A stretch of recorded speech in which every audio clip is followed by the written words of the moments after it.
Salut l'équipe, c'est l'Ovaliste. Aujourd'hui on inaugure un nouveau concept puisque je vais pas vous parler d'un thème en particulier mais plutôt vous apprendre 3 anecdotes sur le rugby. Donc bienvenue dans ce nouveau format que sont les Ov-anecdotes.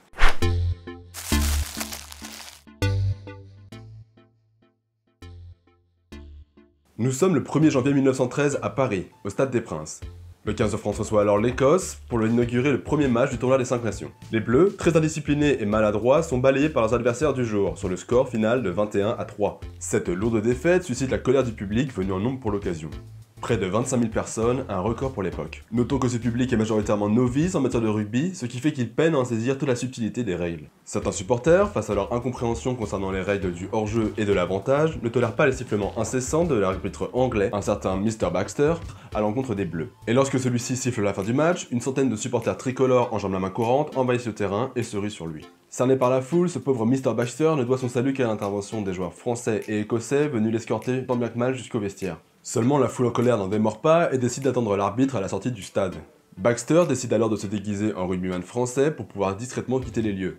Il parvient ainsi à rejoindre le trocard tricolore Pierre Fayot qui l'attend dans sa voiture et l'exfiltre. Suite à cela, la France sera menacée d'exclusion du tournoi. Elle bénéficiera d'un sursis, mais cet incident sera invoqué comme circonstance aggravante lors de son exclusion ferme en 1931 suite à des débordements similaires face au Pays de Galles. Et cette suspension durera jusqu'en 1939. Pour cette deuxième anecdote, on reste dans le domaine du tournoi des 5 nations, mais on va faire un petit bond dans le temps de 80 ans. Nous sommes donc en 1993, les Bleus viennent de remporter le tournoi et un nouveau trophée est remis aux vainqueurs. Sauf que l'orfèvre James Branch Ward est bien conscient que le rugby est un sport qui se joue non pas en 2 mais en 3 mi-temps. Ainsi a-t-il fait en sorte que sa coupe puisse contenir l'équivalent de 5 bouteilles de champagne. Pas le temps de niaiser! En référence aux 5 équipes engagées dans la compétition, soit la France, le Pays de Galles, l'Écosse, l'Irlande et l'Angleterre. En revanche, ce qu'il n'a pas prévu, c'est que l'argent, le matériau dans lequel est fait la coupe, ne supporterait pas la corrosion due au champagne, et le trophée se détériorera rapidement au fil des soirées arrosées. On dut alors la réparer et couler en son fond une couche d'or de 22 carats, car l'or est un métal qui supporte mieux l'érosion que l'argent. Ils se font pas chier les mecs, hein.